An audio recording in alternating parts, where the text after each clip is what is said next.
so it seems weird that we can't find it in the $4.79 trillion federal budget to spend what's projected to be $110 billion. So when we're talking about money at the federal level, it's truly very, very difficult to conceptualize. So yeah, $110 billion to be able to give students like yourself, coast to coast, the opportunity to better their education, seems like a lot of money. 4.7 trillion though is what we're spending every year on a variety of other things. Education, or that increase would amount to 0.02% of that federal budget, because the difference between $1 billion and $1 trillion is that vast. And so with a program like this, it also fits in with kind of the natural progression with where K-12 education is going. K-12 education, if you speak to education leaders, the future of it is called P14. So we're going to add pre-K, and we're going to acknowledge that our 4-year-olds have an opportunity to start their learning, to set them up for higher success later in life, and that's something that the government sees value in and wants to pay for. And then the 14 is the aspect that the most natural, kind of best way and cost-effective way to educate students post-high school is to transition them into something very similar to SCTCC, give students who want to venture off to the trades the opportunity to do that, those who want to get good, solid generals being taught by consummate professionals at more of a one-to-one student opportunity, which you're not going to get elsewhere. So the other reason why this is the right thing to do is this idea that government should step in when capitalism fails. And so in this case, students who are going to go on to 4 years, they're going to continue to get opportunities that you might not have had. And so because of this, this is an opportunity to give back. Yes, does the government fail at things? Sure, maybe. But to extrapolate and say that they can't do anything right. Each and every one of you is able to understand me right now, probably because of some government program who said, we trust in our ability to educate our future citizens, those who are going to be in our classes and be our future. Thank you. So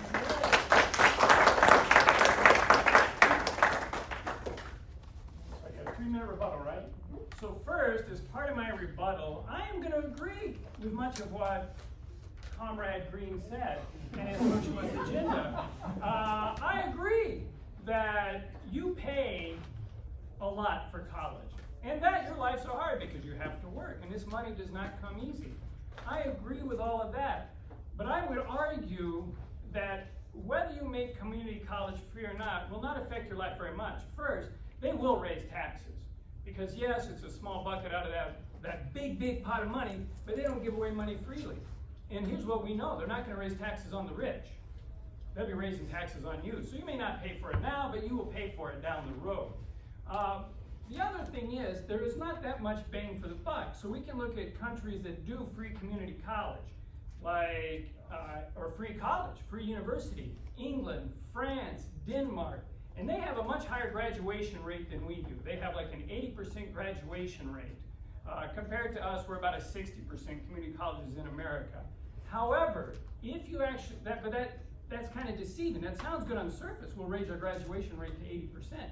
But it's not the free college that does it, because they still have a smaller percentage of their population going to college.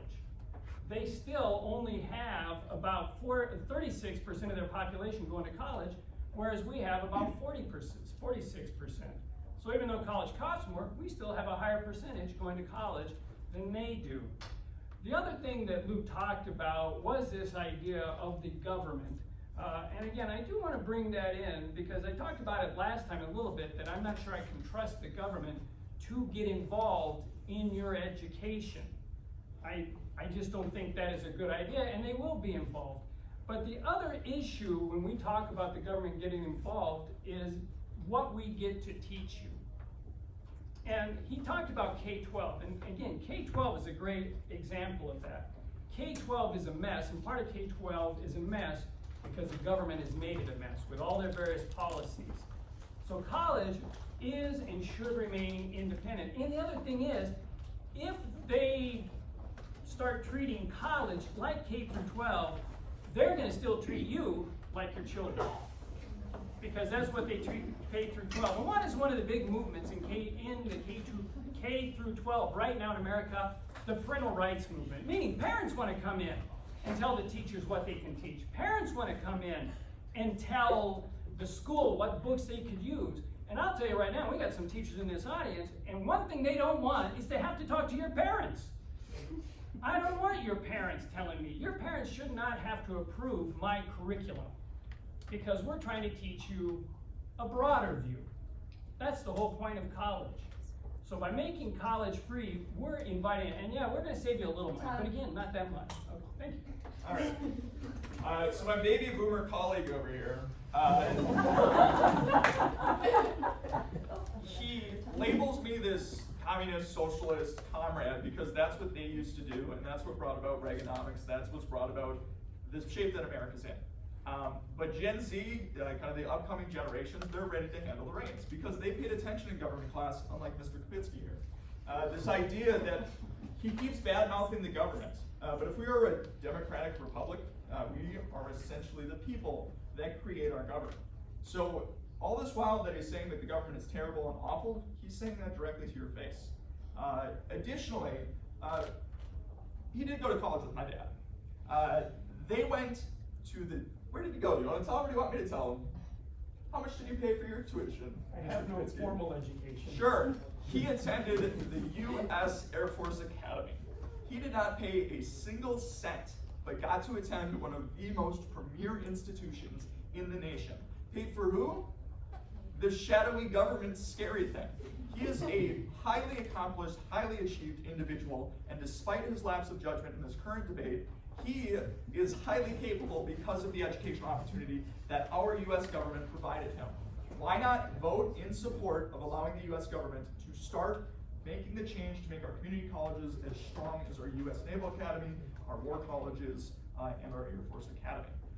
Additionally, he says, oh, taxes are going up, taxing are going up. Yeah, 0.02%. So if you want to pay an extra 2 pennies for every $1,000 you pay taxes on to better the lives of students like yourself, yeah, you should be in favor of this. The idea that they're going to run roughshod and say, hey, we're going to take over. How much of your current tuition is currently subsidized by the Minnesota government as well as national government? It is a high amount. If the government had the power to influence what we are teaching on our campuses, as he claims that they have, this shadow boogeyman, they would have already done it by now. And again, if we think that this is not something that we should be doing, if we think that we should stay out of classrooms, again, you have the power of the poll to go and elect individuals who can support policies that make sure that that does not happen. If they start to encroach, you can speak loudly, much like many of the students and parents that have fought back against these parent-led movements. Again, how many of you are here accompanied by your parents? You're not. You're able to come in here because your parents trust in your ability to get an education. Your ability that, yes, you might be exposed to stuff that is counter to what they want you to learn, but they know and trust you enough to be able to distinguish between what that is and the value that can come from getting the most out of your education. Thank you.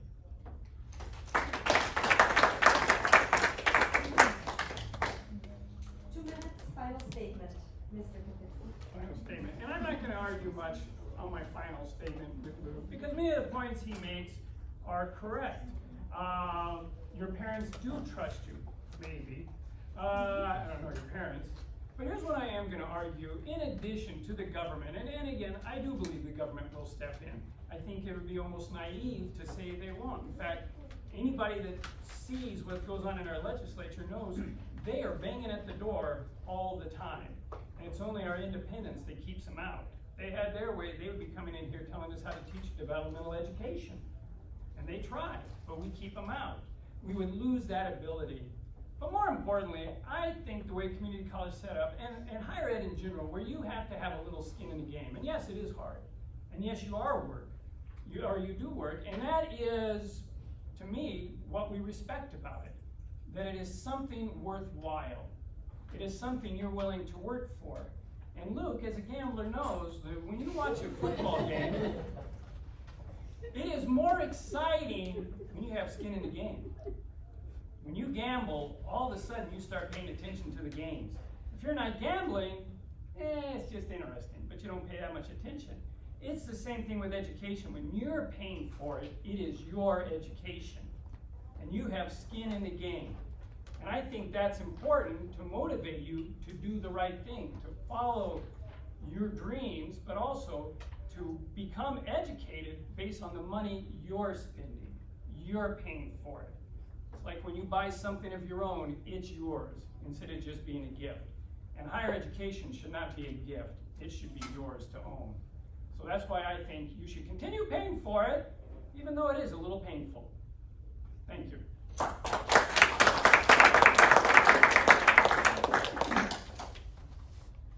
So prior generations who got to make the decisions of where we spend our money, to spend us into debt, to turn our climate into one that is perhaps unsustainable by the time that you get to full adulthood. It's kind of rich for them to say that, hey, giving our students today, whose future we have already kind of leveraged and loaned out as a result of reckless spending and other policies, it's back to say that, hey, before the whole ship comes down, how about we give our next generation the next best chance? That's something that's worth funding, that is worth giving to people. This idea that you can't care about education unless there's this huge rock over your head that says, oh, you better not screw up, you better not fail out, because not only are you now out of school, you're also bankrupt, and you're indebted to banks that are going to exact this free market leverage against you in terms of whatever rates you got for your loan. This idea that we can't invest as a society in education, but hey, if we want to bomb some people halfway across the earth, sure, let's go ahead and pay for that. Let's fund that. That's going to make our nation better. Education is the vessel that will make it better. Is it a perfect system? Perhaps not. But ask yourself this: what sets America, your neighbors, your friends, your families who live here, what sets that up for success in the future? Is it educating and fixing things here domestically and helping our citizens, or is it better spent showing how tough we are by bombing other nations and the 23% of our federal budget that goes to that? So all this is a rounding error in the federal budget, but it's not so flippant and unimportant that, hey, we need to risk some money here. You don't have to take that risk. It's a sure thing that can get done. All we need is the political will to do so, and that's why you should support this, not only for yourselves, not only to alleviate some of the financial stress you're facing, but also the generations of students who will come after you. Thank you.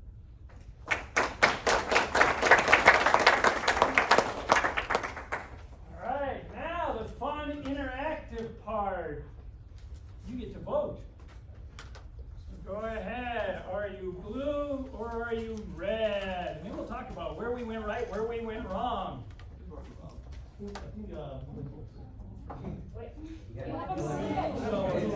Yeah, we're sports. If you don't vote, the country goes to pot. Are you kidding me? You gotta vote. That's democracy. That's right. That's the problem. Yes, sir. Can we have a few seconds to kind of think about it?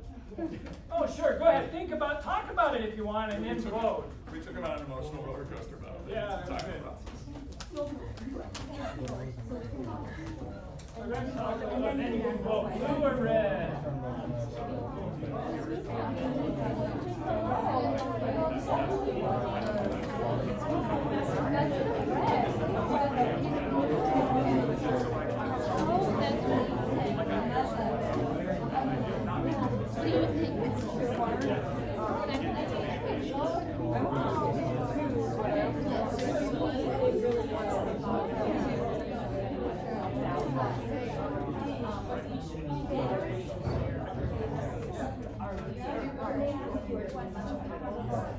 No, after you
Evaluate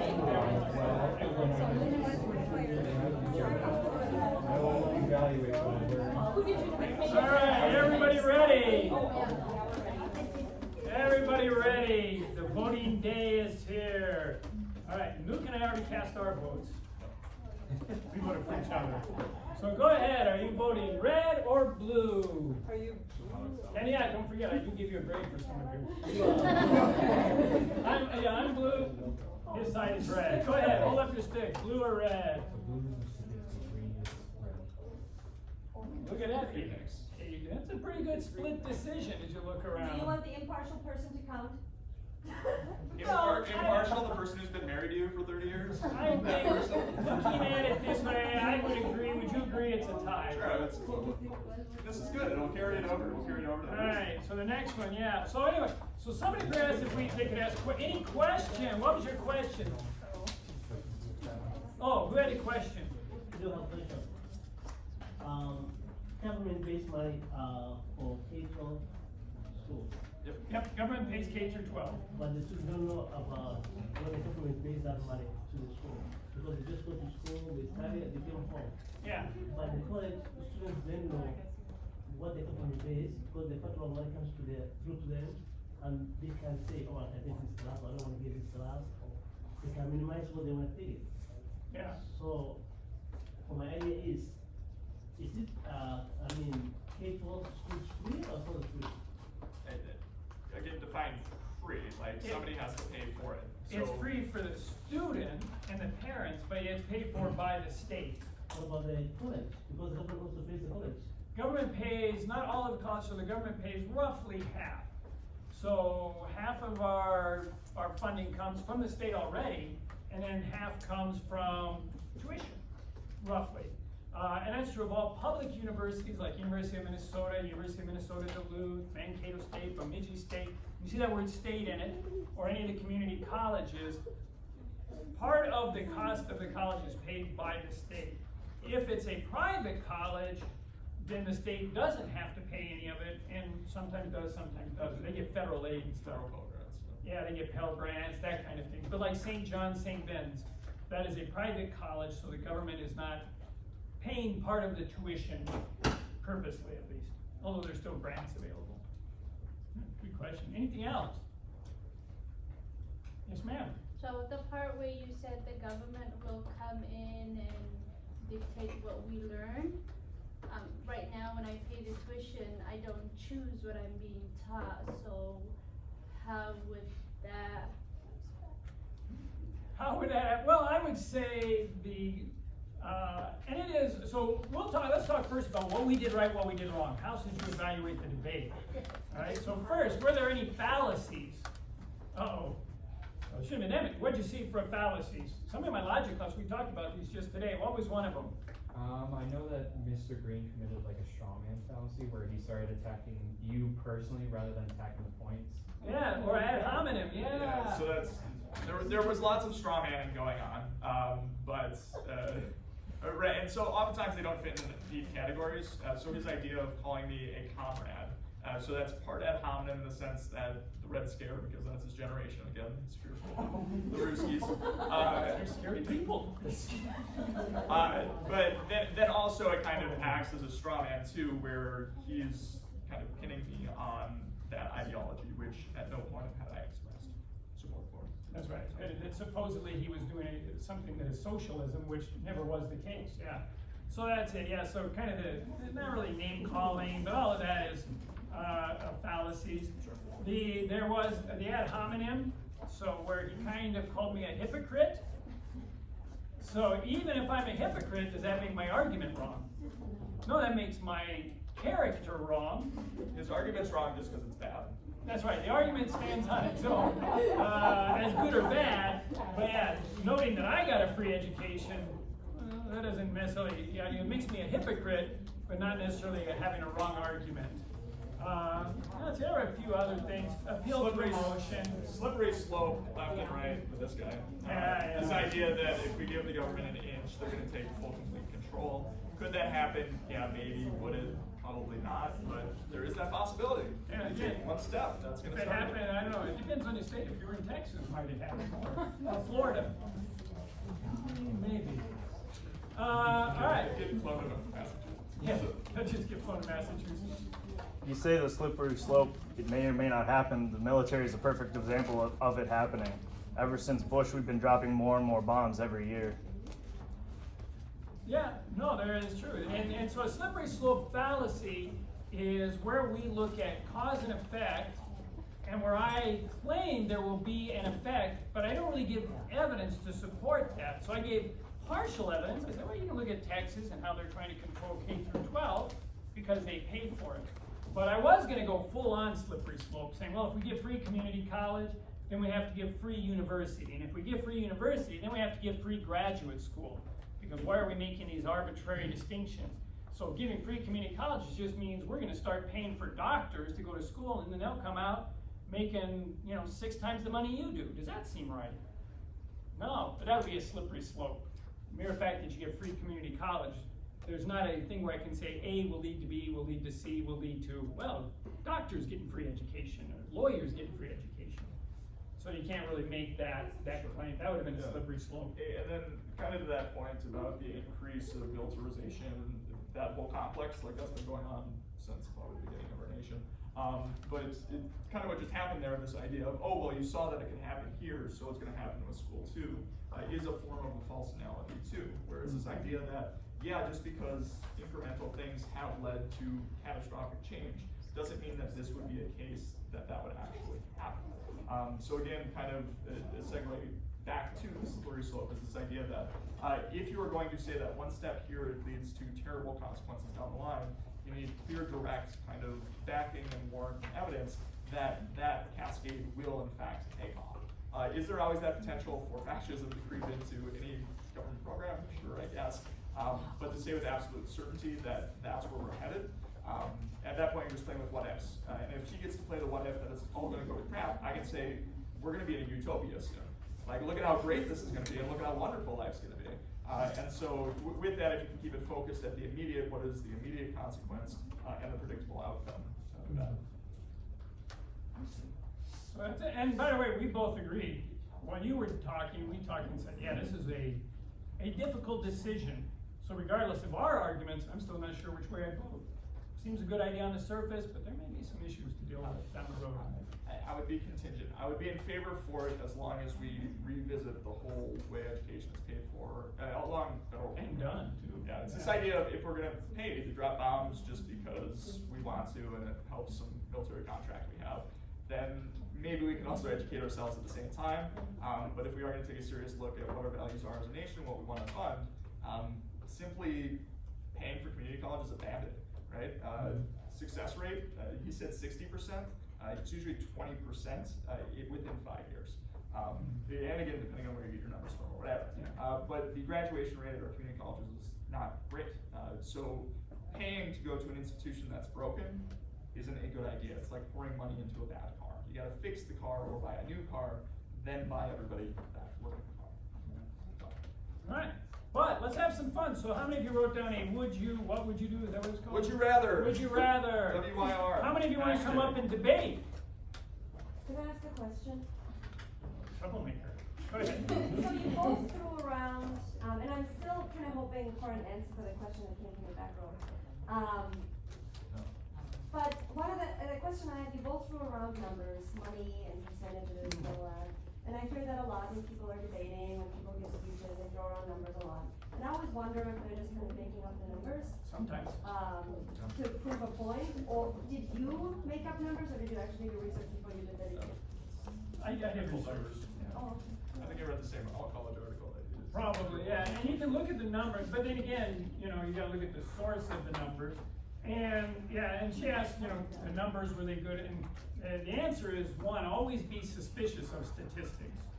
Because you can use statistics any way you like to prove a point. Like I said, I could have, and some people arguing for free college point to Europe where it's free and say, look at that, 80% graduation rate. We're not even close. But again, that is a false statistic. The graduation rate is right, but what they're not telling you is, yeah, but they don't let everybody go to college. So not everybody can get in when it's free. So if you turn it into a free college, all of a sudden they're gonna have standards. Like, okay, you can come in free, but you gotta, and usually they decide that in like a test when you're a sophomore in high school. You gotta pass this test and that'll determine if you can go to college or not. So if you pass that test when you're a sophomore, now you go to college, free, but not everybody goes. So just pointing to that statistic of graduation rate is misleading. It's misleading, because we only get to that graduation rate if maybe we did the same thing. So yeah, statistics always double check them, triple check them, and say, okay, what are they really saying with them? That's always, I think, good, solid advice. And admit your shortcomings too when you can't understand a number, especially like federal budgets. Whenever the opposition party who doesn't like the policy, they'll oftentimes give it in a 5 to 10 year budget forecast. So they'll inflate 110 billion into 550 billion, and say that's the cost of it, but that's over the course of 5 years, which again, you're still, and then you just get lost in the numbers, and then you just revert back to political party, and that's why America's in rough shape. We figured it out. We figured it out. There you go. Solved it. We solved it. Well, that was easy. Solve all the problems. What do you really think? I would not come up with that sooner. Alright. Alright, anything else? Would you rather? Oh, would you rather? Alright, let's hear one. Would you rather be a Taiwanese citizen in 2022 or an American citizen during the Cold War? Oh, a Taiwanese citizen in 2022 versus an American citizen in the Cold War. And the good news for me is I've been both. I mean, easy choice. Now for me, it's a back to the future question. Which one do you want to? I'll let you go first, and I'll argue the other side. I'll go with Cold War American, even though I wasn't there. And the reason for that is geographically, America, I got a lot of space to work with. And I get it was this doomsday scenario that everything was going to get hit, but living in central Minnesota, assuming this hypothetical situation, the odds of kind of being where it's at, and so certainly, yeah, the impending doom, I imagine permeated life quite a bit, and for me it's just speculation at this point, but I think that to be on an isolated island, completely isolated in a sense, apart from potential allies who may or may not step in, depending on if it's politically expedient for them that day, I think puts them in a much more harrowing situation. So again, with these kind of doomsday scenarios, I would much rather opt for being in Cold War America. Oh, well, I'll let you answer. So I get to argue that no, I'd rather be a Taiwanese in Taiwan. And it works out. I actually taught at a university there for a year. It's a lovely country, wonderful people, and I still think that it might be better. They've been under the gun of China since the beginning. So this is not a new threat, this is an old threat, and they know it. Those guns are pointed at them, and they may show up anytime, and yet, even with that threat hanging over their head, they go about business, and you don't really notice it, even though they know it's there. And the country runs smoothly, they don't demonize. Not once when I was teaching there did I have to duck and cover under a desk, like when I was a kid during the Cold War, and they'd say, it's a nuclear raid, it's a nuclear raid. And then you would have to go and you'd get under your desk, but somehow that desk, well, there you go, that'll protect you. They were better desks back then, apparently. They could prevent a nuclear bomb from killing you. So there, we kind of, during our Cold War, we not only built on fear, but we let that fear influence our country into McCarthyism, into Red Scare, into demonizing. It was just a very unhealthy, into the mutually assured destruction arms race, all of that. And I don't, right now at least, I don't see that going on in Taiwan. They know there's that threat, but yeah, they're living with it, and they're a pretty happy people nonetheless, and very gracious. So I recommend anybody go visit Taiwan. Except for the Democratic things that have been stripped in the last year. You said 2022, not 2020. Yeah, 2022. And they do it, their legislature is fun to watch on TV. They get into fist fights all the time. Now that they've arrested all the dissidents. Now that, yeah. So they don't allow public yeah. discussion of things. So, but yeah, that's it. All right, another would you rather? Any others? Oh, yes, back in the back. Pineapple or anchovies on pizza? Is it a neither nor possibility? You want to go hands down both? Oh, man, all right, you go pro both, I'll go anti both. So this is America. I believe that freedom and opportunity should be afforded to us. And so to simply restrict that I'm not able to define what I find flavorful or tasty is problematic. I get that this is a would you rather, but we kind of switch into it. Should you or should you not? But right, if somebody gets happiness from moist, warm pineapple on top of pizza, like who am I to arbitrarily say that no, you have bad taste and I'm going to prevent you from doing something you enjoy? And I think it's kind of a weird step that we food shame others like that. This idea that like I'm not like if I walked up to you and like shoved pineapple pizza down your throat, like yeah, like we can be like we need to do something about this. However, it's the fact that you don't have to eat it, you don't have to ingest it, you don't have to experience those flavors. I'm sure that there are other foods that you find quite palatable that I do not. And so anchovies are kind of that same thing, where it kind of gets this bad rap because we find out about them from Teenage Mutant Ninja Turtles. I don't know when people find out about anchovies being bad these days. But they're just kind of a salty fish, right? And perhaps it's more ethical to eat a small salty fish than pepperoni, which is a pig or a cow or other different meats that are out there. Peeling to Bob's. Oh, well, Right, so why shouldn't we have these? I'm going to disagree with young hippie Luke, who wants anything to go in the world. I'm sorry, there are just standards that we have in the world.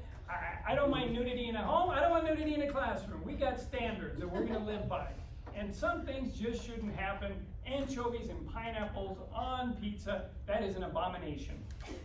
And if we start accepting, I don't want to get into the slippery slope, if we start accepting that, what else are we going to accept? And not only that, there's nothing wrong with a little food shaming. It's like going to a game and booing the umpire. It's part of the game.